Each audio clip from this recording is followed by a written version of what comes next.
லண்டனை இது வரைக்கும் திரைப்படங்களில் மட்டுமே ஸ்டைலிஷ்டாக பார்த்துருப்போம். ஆனால் அந்த லண்டனுக்குள்ளே ஏகப்பட்ட விஷயங்கள் இருக்குங்க. ஆமாம், லண்டனில் இருக்கக்கூடிய சுவாரஸ்யமான விஷயங்களை பற்றி இந்த வீடியோவில் ஃபுல்லாக பார்க்கலாம் வாங்க. நம்பர் 1 பார்த்திங்கன்னா, லண்டனில் மொத்தமாக 300க்கும் மேற்பட்ட மொழிகள் பேசப்படுது. லண்டனை பற்றி ரொம்ப சுவாரஸ்யமான விஷயங்களில் ஒன்று தான் பார்த்திங்கன்னா அதனுடைய கலாச்சார தன்மை. லண்டனில் 8 மில்லியனுக்கும் அதிகமான குடியிருப்புகள் இருக்குது. அதனால் அவங்களில் பார்த்திங்கன்னா பெங்காலி, குஜராத்தி, பஞ்சாபி, கான்டோனீஸ், மாண்டரின், ஹோக்கியன்னு சொல்லிட்டு நிறைய லாங்குவேஜஸ் இருக்குது, இங்கிலீஷ் டூ. ஸோ அப்படி பார்த்தா 300க்கும் மேற்பட்ட மொழிகளை பேசுகிறவங்க இருக்காங்களாம் லண்டனில். Number 2, Big Ben. Big Ben அப்படிங்கிறது லண்டனில் ரொம்ப மிகப்பெரிய அடையாளமாக இருக்குது, ஃபேமஸான இடம். பிக் பென் அப்படிங்கிறது உண்மையாகவே பார்த்திங்கன்னா ஒரு மணிக்கூண்டுடைய பெயர் தான். ஆனால் இதனுடைய உண்மையான பெயர் பார்த்திங்கன்னா தி கிளவர் டவர் அப்படிங்கிறது தான். நீங்கள் எப்பயாவது லண்டனுக்கு போனீங்க ட்ரிப்பா அப்படின்னா கண்டிப்பாக குடும்பத்தோடு போக வேண்டிய இடம் இதுதான். நம்பர் 3, சட்டமன்றத்தில் இறக்குறது மூலமாக மாநில இறுதி சடங்குக்கான தகுதி கிடைக்குமா. லண்டன் சட்டப்படி பாராளுமன்றத்தில் நுழைவது சட்ட விரோதமானது அப்படின்னாலும் கூட அதுக்குள்ளே இறந்து போகிறது அப்படிங்கிறது சட்ட விரோதமானது இல்லையா. ஒரு அரசு அரண்மனையில் இறக்கும் எவருமே மாநில இறுதி சடங்குக்கு தகுதியானவங்க அப்படின்னு சொல்லப்படுது. ஆனால் இது குறித்து எந்த விதமான சட்டமும் உண்மையில் அங்கே கண்டுபிடிக்க முடியலையா. நம்பர் 4, போலீஸ் கைகளுக்கே மாட்டாத லண்டன் சீரியல் கில்லர். லண்டனில் இருக்கக்கூடிய மிக மோசமான தொடர் கொலையாளியாக உலகம் முழுக்க அறியப்பட்டவர் தான் பார்த்தீங்கன்னா ஜாக் தி ரிப்பர். ஸோ இவருடைய அடையாளத்தை யாராலையுமே இன்னைக்கு வரைக்கும் கண்டுபிடிக்க முடியலை அப்படிங்கிறது தான் மர்மமான விஷயமே. ஸோ அந்த சமயத்தில் இந்த மாதிரி தொடர் கொலைகள் தொடர்பாக லண்டனுடைய இளவரசர் ஆல்பர்ட், லூயிஸ் கரோல், அதுபோக விக்டோரியா மகாராணியுடைய மருத்துவர்னு சொல்லிட்டு பல பேர் பார்த்தீங்கன்னா சந்தேகிக்கப்பட்டாங்களாம். நம்பர் 5, 1/3 பகுதி மக்களை கொன்ற பிளாக் நோய். லண்டனில் பிளாக் நோய் சுமார் 25 மில்லியன் மக்களை கொன்றுச்சான். இது 15ஆம் நூற்றாண்டில் ஐரோப்பாவுடைய மொத்த மக்கள் தொகையில் 1/3 பங்கு அப்படின்னு சொல்லப்படுது. லண்டனில் இருக்கக்கூடிய குறுகிய வீதிகள், அங்கே இருக்கக்கூடிய சுகாதாரமின்மை காரணமாக லண்டனில் பார்த்திங்கன்னா அதிகமான பாதிப்பு இருந்திருக்கு இந்த நோயால். இந்த நேரத்தில் சிஹெச்ஆர்ஸ்ன்னு சொல்லக்கூடிய குழு 1665ஆம் ஆண்டு கோடையில் எல்லா வீட்லேயுமே இறந்தவங்களை தேடி எடுத்து அவங்கள புதைக்குழியில் வீசினாங்களாம். நம்பர் 6, லண்டன் கோபுரத்தில் 6 காகங்கள் இருக்குது. லண்டன் கோபுரத்தை பாதுகாக்க அதனுடைய உச்சியில் 6 உயிருள்ள காகங்களை வைக்க சார்லஸ் உத்தரவிட்டிருக்காரு. வெளிப்படையாக இன்றைக்கும் கூட அந்த 6 காகங்கள் அந்த கோபுர உச்சியில் இருக்குமா. மூட நம்பிக்கை காரணமாக எல்லா நேரத்துலையுமே அங்கே காகங்கள் இருக்குது அப்படின்னு சொல்லப்படுது. அதாவது அதனுடைய சிறகுகளில் கிளிப் மாதிரி ஒன்று போடப்பட்டிருக்குமா. ஒருவேளை ஒரு காகம் பறந்து போயிடுச்சுன்னா கூட அவங்களுக்கு மற்றொரு காகம் கிடைக்கிறது அப்படிங்கிறது அவ்வளவு கடினம் கிடையாது. லண்டன் கோபுரத்திற்கு போனால் அந்த காகங்களை நீங்கள் கண்டிப்பாக பார்க்க முடியுமா. நம்பர் 7, லண்டன் சுரங்கங்கள். லண்டனுடைய வரலாற்றில் நீர்க்குழாய்களுக்கு முக்கியமான பங்கு இருக்குது. லண்டனுடைய முதல்ல நிலத்துக்கு அடியே சுரங்கங்கள் தோண்டலாம் அப்படிங்கிற எண்ணம் பார்த்திங்கன்னா ரொம்ப ஃபேமஸானது. ஸோ அந்த மாதிரி ஒரு தாட் வந்த உடனே பார்த்திங்கன்னா இன்ஜினியர்கள் சுரங்கங்களில் தண்ணீரை நிரப்பி அதை ஓடம் போல் பயன்படுத்தலாம்னு முடிவுக்கு வந்திருக்காங்க. இருட்டில் வண்டிகளை இழுக்க அவங்க குதிரைகளை பயன்படுத்தியிருக்காங்க அந்த சமயத்தில். அதனாலேயே இந்த மாதிரியான ஒரு யுக்தியை ஃபாலோ பண்ணியிருக்காங்க. நம்பர் 8, லண்டனில் நடந்த பெரும் தீ விபத்தில் 6 பேர் மட்டும்தான் இறந்து போயிருக்காங்க. 1666 ஏற்பட்ட தீ விபத்து ஒன்றில் லண்டனில் பேரழிவை ஏற்படுத்தின ஒரு விஷயம் நடந்துச்சு. இதனால் நகரத்தில் பெரும்பகுதிகளில் இடிபாடுகள் ஏற்பட்டாலும் கூட அதில் மொத்தமாகவே 6 பேர் மட்டும்தான் இறந்து போயிருக்காங்க. ஆனாலும் கூட அதில் நடந்த உண்மையான இறப்புடைய எண்ணிக்கை இன்னைக்கு வரைக்கும் தெரியலை. ஏன் அப்படின்னா மறைமுக காரணங்களால் பல பேர் இறந்திருப்பாங்க அப்படின்னு சொல்லப்படுது. இந்த தீ விபத்து ஏற்பட்ட இடத்துல இருந்து 203 அடி தொலைவில் 203 அடியில் அவங்களுக்கு நினைவு சின்னங்கள் ஏற்படுத்தப்பட்டிருக்கு. நம்பர் 9, கருப்பு வண்டி ஓட்டுநர்கள் சோதிக்கப்படுவாங்களாம் கண்டிப்பாக லண்டனை பொறுத்த வரைக்கும் டாக்ஸிகள் கருப்பு நிறத்தில் இருக்குது. இதனால் அங்கே டாக்ஸி ஓட்டுபவர்கள் பார்த்திங்கன்னா பிளாக் கேப் ஓட்டுநர்கள் அப்படின்னு அழைக்கப்படுறாங்க. ஆனால் அந்த மாதிரி பிளாக் வண்டியை ஓட்டுறது அப்படிங்கிறது சாதாரணமான விஷயம் கிடையாதுங்க. அதுக்கு அறிவு சார்ந்த சில கடுமையான சோதனைகளில் வெற்றி பெறணுமா. நிறைய அறிவு சார்ந்த இன்டர்வியூஸ் வைப்பாங்களாம். இதற்காக அவங்க தலைநகரில் இருக்கக்கூடிய ஒவ்வொரு தெரு வரைக்கும் எல்லாத்துலேயுமே மனப்பாடமாக வச்சுக்கணும். அது போக டெஸ்ட்டில் கண்டிப்பாக இந்த மாதிரி ஒவ்வொரு தெருவுடைய பெயரையும் கேட்பாங்களாம். இதுக்காகவே சில பேர் பார்த்திங்கன்னா நகரத்துடைய ஒவ்வொரு மூலை முடுக்களையும் சுற்றி எல்லா வீதிகள் அது போக சந்துகளை குறித்து வச்சுக்குவாங்களாம்.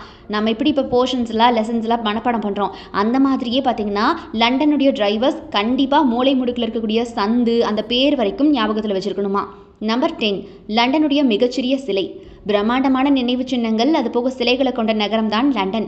அப்படியான நகரில் அதிகாரப்பூர்வமான ஒரு சின்ன சிலை இருக்குது. பில்போர்ட் லேனில் 2 எலிகள் சீஸ் சாப்பிடக்கூடிய சிலையானது நினைவு சின்ன கட்டுமானத்தின் போது விழுந்த 2 கட்டிட கலைஞர்களை குறிக்கும் விதமாக அமைக்கப்பட்டிருக்கான். அதனால லண்டன்லேயே பார்த்திங்கன்னா இதுதான் பார்த்திங்கன்னா குட்டி சிலைன்னு சொல்லப்படுது.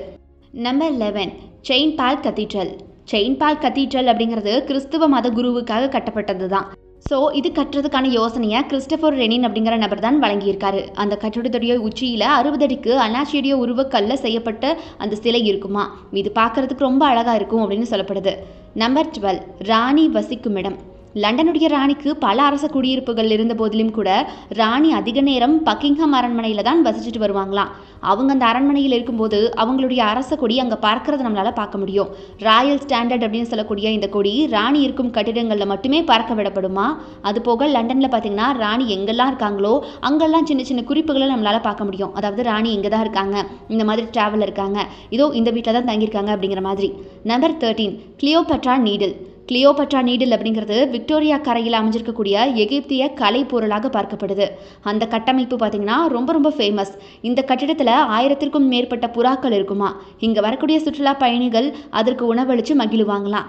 ஆனால் 2003ஆம் ஆண்டில் அப்போதைய லண்டனுடைய மேயர் கென் லிவிங்ஸ்டன் அப்படிங்கிற நபர் புறாக்களுக்கு உணவளிக்கவும் அந்த சதுக்கத்திற்கு பக்கத்தில் தீனிகள் விற்கவும் தடை விதிச்சிட்டாராம். ஸோ அதனால் இப்போதைக்கு அங்கே புறாக்களுக்கு யாரும் உணவு போடுறதில்ல. அது போக ஸ்நாக்ஸ் விற்கவும் தடையாக இருக்குது. நம்பர் 14 பிரபலமான முகங்கள் கொண்ட லண்டன். லண்டனில் ஏராளமான பிரபலங்கள் வாழ்ந்துட்டு வராங்க. அண்ட் அதற்கு உதாரணம் தான் Karl Marx, Charles Darwin, Sylvia Plath, Charles Dickens, Jimi Hendrix, Florence நைட்டிங்கல்னு சொல்லிட்டு இந்த மாதிரி 100 பிரபலமானவங்க இங்கே வாழ்ந்துட்டு வராங்க. இவங்க வாழ்ந்த இடங்களில் இப்போவும் கூட நீல தகடுகள் தொங்க விடப்படுமா. ஸோ அது எதற்காக அப்படின்னா இந்த மாதிரி விஐபி செலிபிரிட்டிஸ் எல்லாம் இங்கே வாழ்ந்திருக்காங்க அப்படின்னு சொல்கிறதுக்காக. நம்பர் 15 உலகத்துடைய மிகப்பெரிய கட்டமைப்பான மில்லேனியம் டோம். மில்லேனியம் டோம் அப்படிங்கிறது மிகப்பெரிய கட்டிடம். இந்த கட்டமைப்புடைய விட்டம் மட்டுமே 365 மீட்டர், நடுவில் உயரம் 52 மீட்டர். ஆண்டின் நாட்கள், வாரங்கள், மாதங்களை குறிக்கக்கூடிய 12 தூண்கள் போன்ற அமைப்பு இதில் இடம் பெற்றிருக்குமா. ஸோ இந்த இடம் ரொம்ப ரொம்ப ஃபேமஸ்னு பேசப்படுது லண்டனில். நம்பர் 16 போக்குவரத்து பரபரப்பான வாட்டர்லூ டியூப் நிலையம். ஒவ்வொரு ஆண்டுமே 1.265 மில்லியன் மக்கள் லண்டனுடைய அண்டர் கிரவுண்ட் சுரங்க பகுதியை பயன்படுத்திட்டு வராங்க. இது இந்திய மக்கள் தொகையை விட கொஞ்சம் அதிகம்தாங்க. DFL அதாவது லண்டன் போக்குவரத்து கழகம் அறிக்கையின்படி இதில் ரொம்பவே பிரபலமான நிலையம் அப்படின்னா வாட்டர்லூ டியூப் ரயில் நிலையம் தான். ஒவ்வொரு ஆண்டுமே 100.3 பில்லியன் பயணிகள் இந்த நிலையத்தில் பயணிச்சுட்டு வராங்க அப்படிங்கிறது திகைக்க செய்து எல்லாரையுமே. நம்பர் 17 அதிக விதமான அருங்காட்சியகங்களை கொண்ட நாடு லண்டன் தான். லண்டனில் பல கலாச்சாரங்களை கொண்ட 300 மொழிகளை பேசக்கூடிய மக்கள் இருக்கிற மாதிரியே அங்கே நிறைய விதமான மியூசியம்ஸ் இருக்குது. அது எல்லாமே கலாச்சாரத்தை பிரதிபலிக்கும் வெளிப்படுத்தும் விதமாக தான் அமைஞ்சிருக்கு. லண்டனுடைய மிக பிரபலமான பிரிட்டிஷ் அருங்காட்சியகம் முதல் கிரீன்விச்சில் இருக்கக்கூடிய சின்ன ரசிகர் அருங்காட்சியகம் வரைக்கும் மொத்தமாக 170க்கும் மேற்பட்ட அருங்காட்சியகங்களை நீங்கள் அங்கே பார்க்க முடியும். நம்பர் 18 1000 உடல்கள் புதைக்கப்பட்ட இடம்தான் லண்டன். லண்டனில் இருக்கக்கூடிய அர்பனல்ஸ்டீன் டவர் பிரிட்ஜுக்கு பக்கத்தில் இருக்கக்கூடிய ஆல்கேட் நிலையத்திற்கு கீழே 1000 உடல்கள் புதைக்கப்பட்டிருக்கு. பிகாஸ் லண்டனில் பிளாக் நோய் வந்தபோது பார்த்தீங்கன்னா அவங்களுக்கு சாய்ஸ் இல்லை, அதனால இறந்த எல்லாருடைய உடலையுமே அங்கே தான் புதைச்சிருக்காங்க. நம்பர் 19 லண்டன் ஐ. அதாவது லண்டன் ஐ அப்படிங்கிறது மிகப்பெரிய ராட்டின சக்கரம் தான். இந்த ராட்டினத்தில் ஏறி லண்டனை அதிக உயரத்துலேருந்து உங்களால் பார்க்க முடியும். ஆனால் உண்மையாகவே அதை விடவும் பெரிய சக்கரம் இருக்குதான். அதுதான் தி கிரேட் வீல் அப்படிங்கிற சக்கரம். லண்டனுடைய மிகப்பெரிய சக்கரமாக இதுதான் பார்க்கப்படுது. இந்த சக்கரம் பார்த்தீங்கன்னா 1895ஆம் ஆண்டு இந்திய பேரரசு கண்காட்சிக்காக கட்டப்பட்டது. ஆனால் தற்சமயம் இந்த சக்கரம் இல்லைனாலும் கூட 96 ஆண்டுகளுக்கு முன்னாடி இருந்திருக்கு. அதாவது 1907ஆம் ஆண்டு அன்னைக்கு வரைக்கும் இது இருந்திருக்கு. அதற்கப்புறமா தான் இது இடிக்கப்பட்டிருக்கு. ஸோ நம்ம படத்தில் மட்டுமே பார்க்கக்கூடிய லண்டனுக்கு பின்னாடி மறுபக்கம்னு ஒன்று இருக்குது. பலரும் அறிய முடியாத, அறிந்திராத பல சுவாரஸ்யமான உண்மைகளை நீங்கள் இன்றைக்கி தெரிஞ்சுக்கிட்டீங்கன்னு நம்புகிறேன். ஸோ இன்றைக்கி நம்ம பார்த்த லண்டனை பற்றி சுவாரஸ்யமான பாயிண்ட்ஸ்லேயே இதுதான் உங்களுக்கு ரொம்ப பிடிச்சிருக்கு அப்படின்னு எதை சொல்லுவீங்க அப்படிங்கிறத மறக்காம கமெண்ட் பாக்ஸில் கமெண்ட் பண்ணிவிடுங்க.